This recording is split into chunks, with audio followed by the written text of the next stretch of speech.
रवा सब हमारा बलमा बिहार वाला फिल्म में देख ले हो कम वो में हम खेसारी जी रही जा हीरो आ सपेरा में हम रही हम पवन सिंह। तो एजा आवे के मकसद ये रहे कि भैया हमनी के बोले बहुत दुखद समाचार बा एजा, तो में हमनी के आवे पड़ल। स्वर्गीय बूटन सिंह जी के हम ये घर के सदस्य हैं, रवा सब के परिवार हैं, परिवार के अंग हैं। तो हम रवा सब के प्रणाम करे तनी, रवा सब हमारा आशीर्वाद दी। रवा लोग के जान के खुशी हुई कि हम भी एगो सिंगर बानी। हम बहुत हमार गाना आइल बा, पहले हम हिंदी गाना खेले बानी बहुत सारा, अब भोजपुरी में भी ट्राई करे तनी। रवा लोग स्नेह प्यार दी हमरा के। हमार बड़ भैया बाड़ा नहीं जा अंजनी भैया जो उनकी तबला वादक बाड़ा, उनका से भी हम आशीर्वाद ले ले बानी पहले। और ये मेरे भाई हैं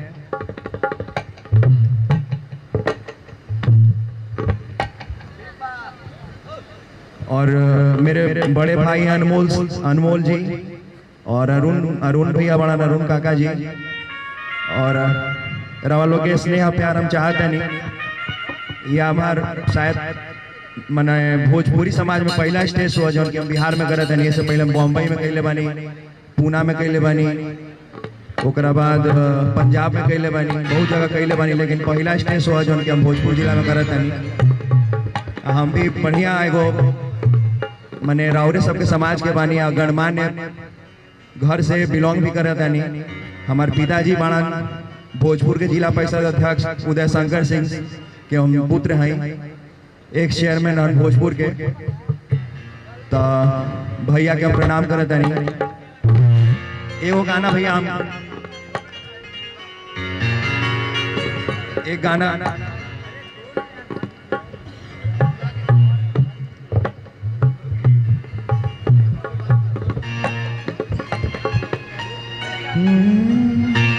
इहेनु कहल जाला किस्मत के खेला, केहू रहे अकेला केकरो भी लागे मेला।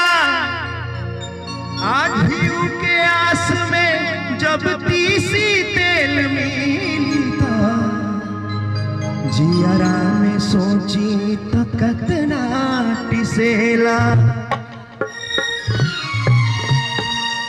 आद बदरू सेली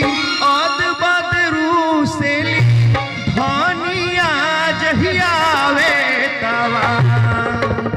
आद बदरू सेली धनिया जहियावे तवा।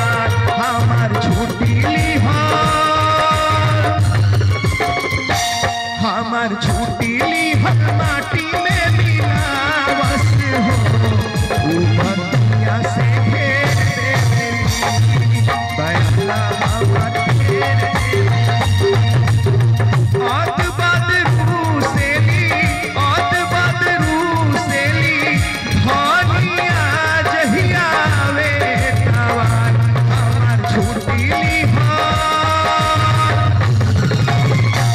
हमार छुट्टी लिहल माटी में मिलावस हो बतिया से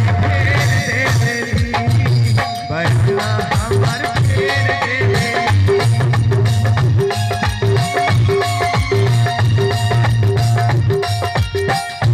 आई जा थोड़ा सा हमरो थोड़ा सा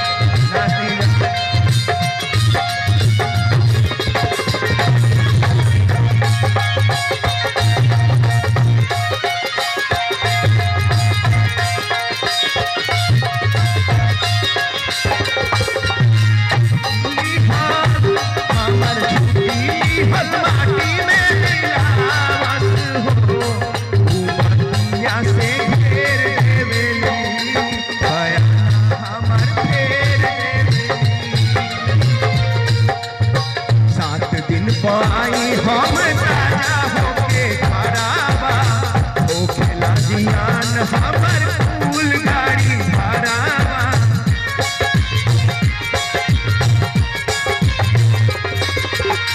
सात दिन आई हम राजा होके खराबा होखेला जियान हमर फूल गाड़ी भराबा। सुफल लौट हम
यू भैया, थैंक यू सो मच, धन्यवाद।